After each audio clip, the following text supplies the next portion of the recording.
আমার বড় মেয়ে আর তুমি হচ্ছ আমার ছোট মেয়ে, বুঝেছো ছোট বৌমা? আমি সকল সময় চাই রে মা, তোমরা দুজন সারাটা জীবন একসাথে মিলেমিশে থাকো। তোমরা দুজন যদি মিলেমিশে সংসারটাকে আগলে রাখো, তাহলে আমি মনে মনে খুবই শান্তি পাবো রে মা। মা, আমি আপনাকে কথা দিলাম, আমি কখনোই আপনাদেরকে কোনো অভিযোগ করার সুযোগই দেব না। আমি সকল সময় আপনাদেরকে এবং সংসারটাকে আগলে রাখার চেষ্টা করব, যেন আমাদের সংসারে কখনো কোনো দিনও কারোর কুদৃষ্টি না পড়ে। আপনি শুধু আমাদেরকে আশীর্বাদ করুন মা, আমরা যেন সারাটা জীবন একসাথে মিলেমিশে থাকতে পারি। আমার আশীর্বাদ সকল সময় তোমাদের সাথে থাকবে মা। আমি জানি ছোট বৌমা, তুমি তোমার বাবা মায়ের একমাত্র সন্তান ছিলে, তাই কাজ একটু কমই পারো, কিন্তু তুমি একদম চিন্তা করো না মা, তোমার কখনো এ সংসারে এত কাজ করতে হবে না। আমরা তিনজন যদি সব কাজ মিলেমিশে ভাগ করে নিই, তাহলে সব ঠিক হয়ে যাবে। শুধু তুমি যে কাজগুলো পারবে না সেগুলি আমাদেরকে বলো, আমরা খুব ভালোভাবে তোমায় বুঝিয়ে দেব। মা, আপনি একদম চিন্তা করবেন না, আমি যে কাজটা না পারবো সেটা আপনার থেকে, তা না হলে বড়দির কাছ থেকে শিখে নেব। আসলে আমি কত ভাগ্যবতী যে এমন একটা শ্বশুর বাড়ি পেয়েছি। আমার মতো এমন ভাগ্য কজনেরই বা হয়। মা, অনেকটা তো বেলা হয়ে যাচ্ছে, এখনো তো সকালের খাবারটা তৈরি হয়নি। আচ্ছা বৌমা, তুমি তাহলে একটা কাজ করো, তোমার দিদি ভাইকে সঙ্গে নিয়ে রান্নাঘরে সকালের খাবারটা তৈরি করে ফেলো। তোমরা দুজনে এমন ভাবে মিলেমিশে থাকবে যে গ্রামের লোক দেখলে মনে করে যে তোমরা আপন দুই বোন, বুঝেছো ছোট বৌমা? আমি তো এ বাড়িতে এসেছি সবে দুদিন হলো মা, আমি প্রথম দিন থেকেই বড়দিকে নিজের বোন মনে করি। এই তো আমার লক্ষ্মী মন্দির বৌমা, তোমার কথাগুলো শুনলে আমার খুব ভালো লাগে মা। যাও যাও মা, রান্নার কাজগুলো একটু সেরে ফেলো, আর যেটা না পারবে সেটা তোমার বড় দিদির কাছে থেকে শিখে নিও। ঠিক আছে মা, আমি তাহলে এখন রান্নাঘরে যাই, আপনি এখন একটু বিশ্রাম নিন কেমন? আর খাবারটা হয়ে গেলে আপনাকে ডেকে নেব।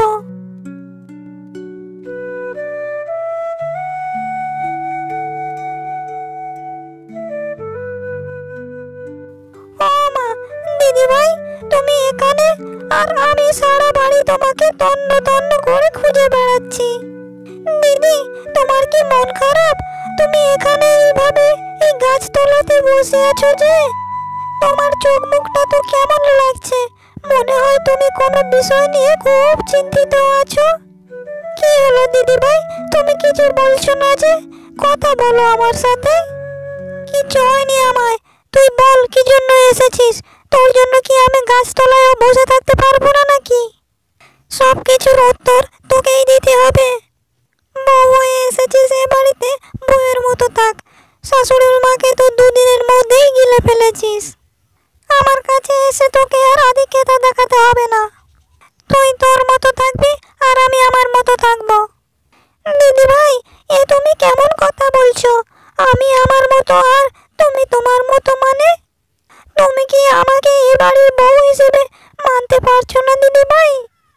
বলো আমায়, আমার কি দোষ দিদি ভাই? আমি কি অন্যায় করেছি তোমার সাথে? আমাকে উত্তর দাও দিদি ভাই।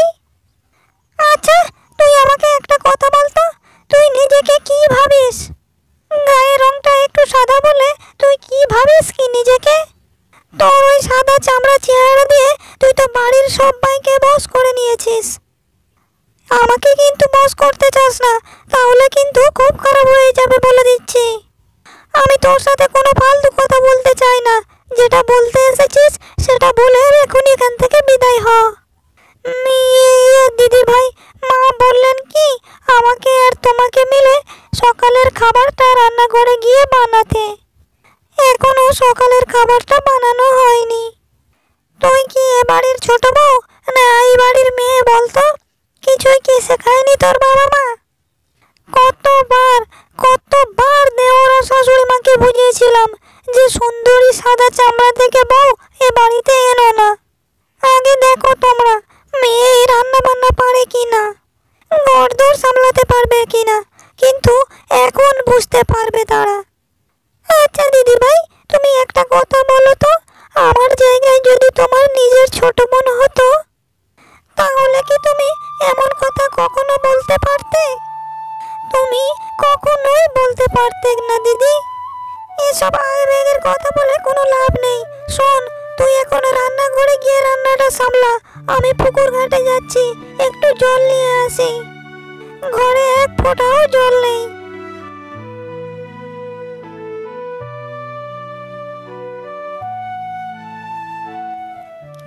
শ্যামলী, দেওরকে নতুন বিয়ে করিয়েছিস, তা তোর যা কি কোনো কাজ করে নাকি ঝিয়ের মতো তোকে দিয়ে বাড়ির সমস্ত কাজ করায়?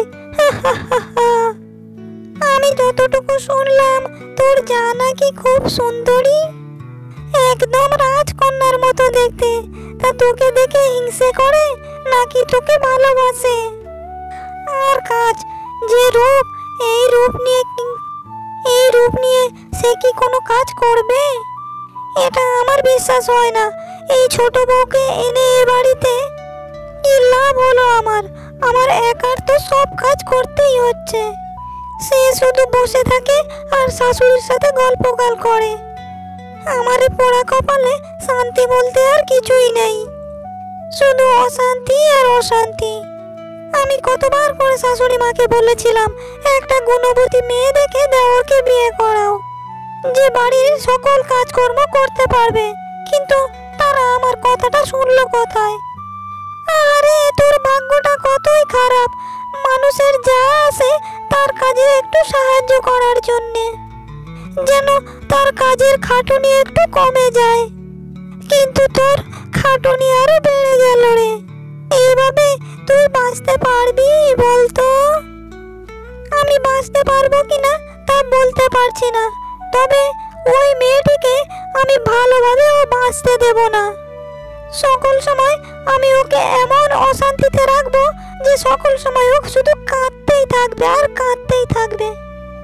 তোকে এখন বোধহয় ওই কাজটাই করতে হবে, তা না হলে এই পোড়া কপালে বোধহয় কখনোই সুখ আসবে না। নতুন বউকে পেয়ে তোর শাশুড়ি মার অবস্থা কি এখন? তিনিও কি তোর মতো রেগে আছে নাকি ছোট বউকে ভালোবাসে? আমার শাশুড়ি মা তার ছোট বউয়ের উপর রেগে থাকবে? তুই এটা এমন কেমন কথা বললি তুই? ছোট বউ বলতে সে তো একেবারে অন্ধ, ছোট বউ ছাড়া আর কিছুই সে বোঝে না। কিন্তু খুব তাড়াতাড়ি এর শেষ আমি দেখেই ছাড়বো।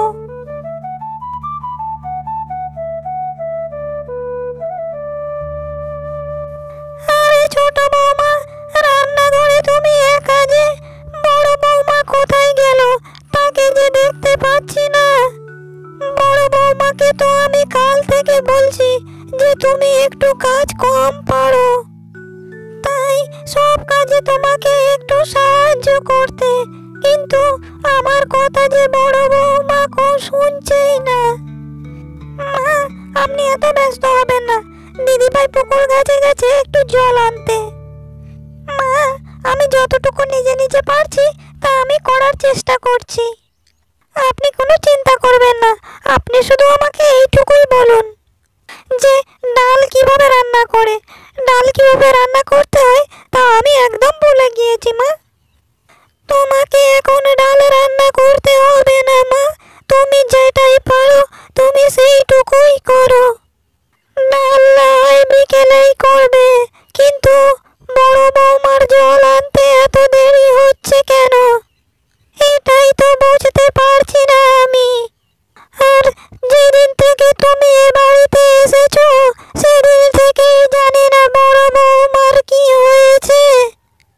সব সময় আমার থেকে দূরে দূরে থাকে। মা, এইটা আপনার মনের ভুল। মনে হয় দিদিভাইয়ের শরীরটা ভালো নয়, তাই হয়তো আপনার থেকে একটু দূরে দূরে থাকে। আর আমি তো নতুন এই বাড়িতে, তাই আমার সাথে খাপ খাওয়াতে দিদিভাইয়ের একটু সময় লাগবে। আস্তে আস্তে সব ঠিক হয়ে যাবে মা, আপনি কোনো চিন্তা করবেন না। চিন্তা কি আর সাথে করি গো মা, চিন্তা এমনি এমনি মাথায় চলে আসে। মা, আপনি একদম চিন্তা করবেন না।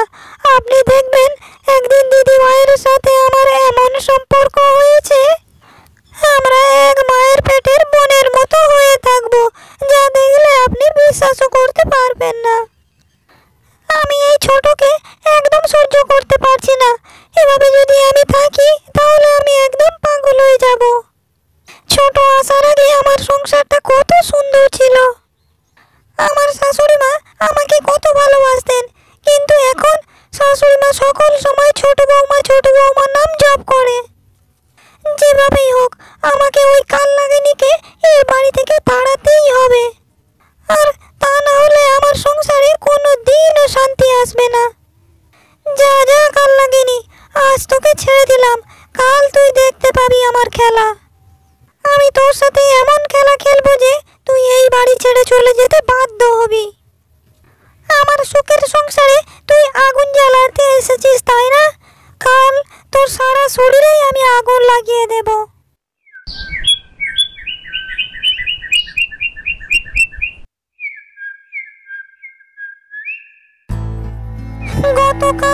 গতকাল তো আমি ভালোই ঘুমালাম, কিন্তু এখন কি হয়ে গেল আমার? সকালে উঠে দেখি এই কি করুণ অবস্থা আমার। সারা শরীরে আমার এত ব্যথা যে আমি উঠে দাঁড়াতেও পারছি না। দিদি গো, ও দিদি, তোমার গুটি বসন্ত হয়েছে। গতকালই তো তুমি ভালো ছিলে, রাতের মধ্যে তোমার কি হয়ে গেল দিদি? তোমার এই রোগ ছড়িয়ে পড়তে পারে, তাই মাকে আমি আলাদা ঘরে রেখেছি। মা বৃদ্ধ মানুষ, মায়ের কিছু হয়ে গেলে মা সহ্য করতে পারবেন না। দিদি, তুমি একদম চিন্তা করো না, আমি বদ্রি মশাইকে খবর পাঠিয়েছি। তিনি এখানে আসবেন না ঠিকই, কিন্তু আমি ওষুধ নিয়ে আসবো ওনার কাছে থেকে। সবার কথা তো বললি ছোট, কিন্তু তোর কথা যে কিছু বললি না। তোর শরীরেও তো এই রোগ ছড়িয়ে পড়তে পারে। যা যা, তুই এখান থেকে চলে যা, আর তা না হলে তোর শরীরেও এই রোগ বাসা বাঁধবে। গুটি বসন্ত কতটা ভয়াবহ সেটা আমি জানি, কতটা ছোঁয়াচে রোগ। আমার কোনো ওষুধপত্র লাগবে না, তুই শুধু আমার থেকে দূরত্ব বজায় রাখ। যা বোন, আমার জন্য তোকে কিছু করতে হবে না। দিদি ভাই, তুমি যখন একবার আমাকে বোন বলে ডেকেছো, তাহলে বোনের দায়িত্বটা আমাকে পালন করতে দাও।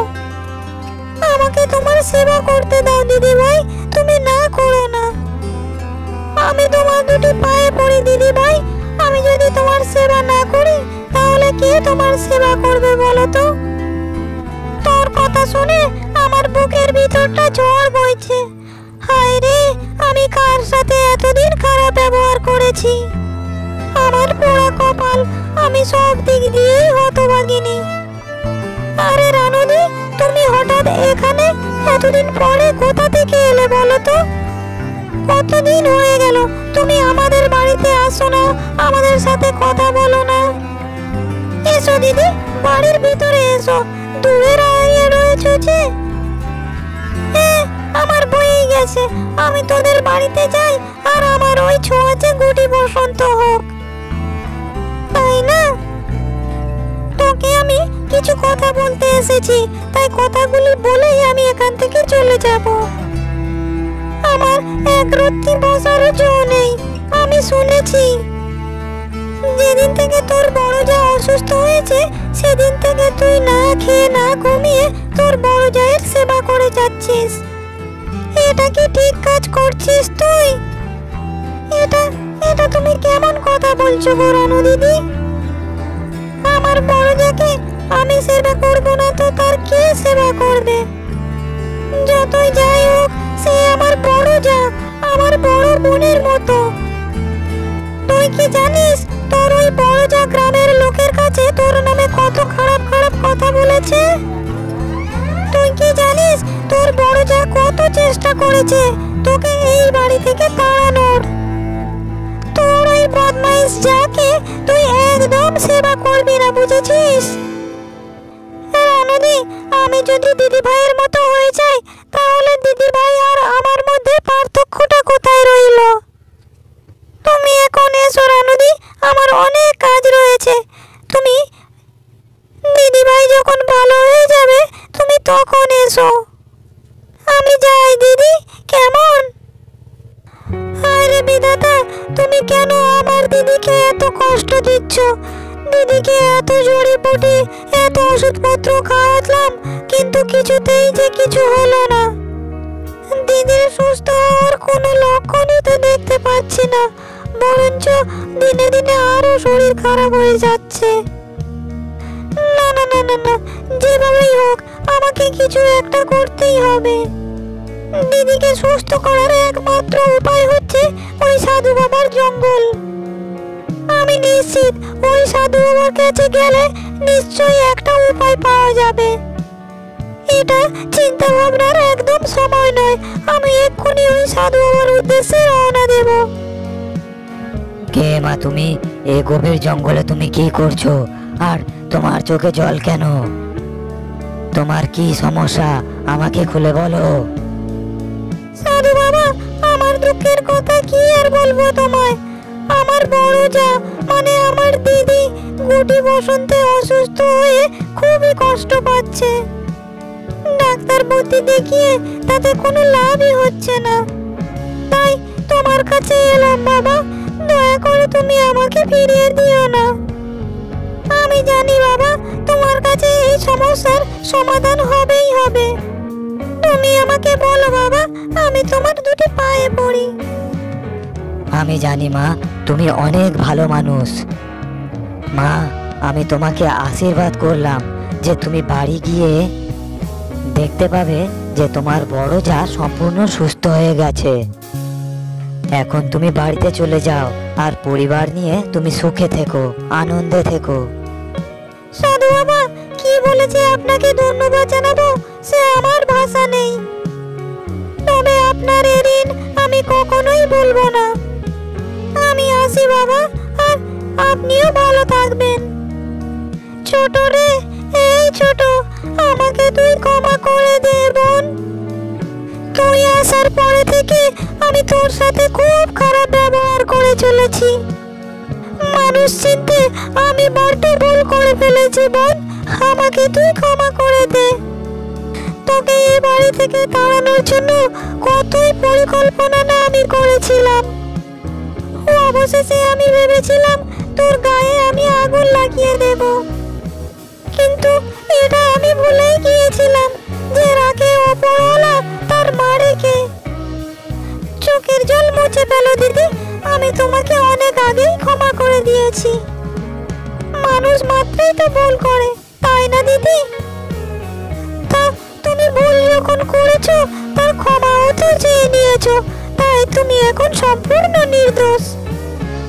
চলো না দিদি, আমরা সব দুঃখ কষ্ট ভুলে গিয়ে একসাথে মিলেমিশে আনন্দের সাথে বসবাস করি।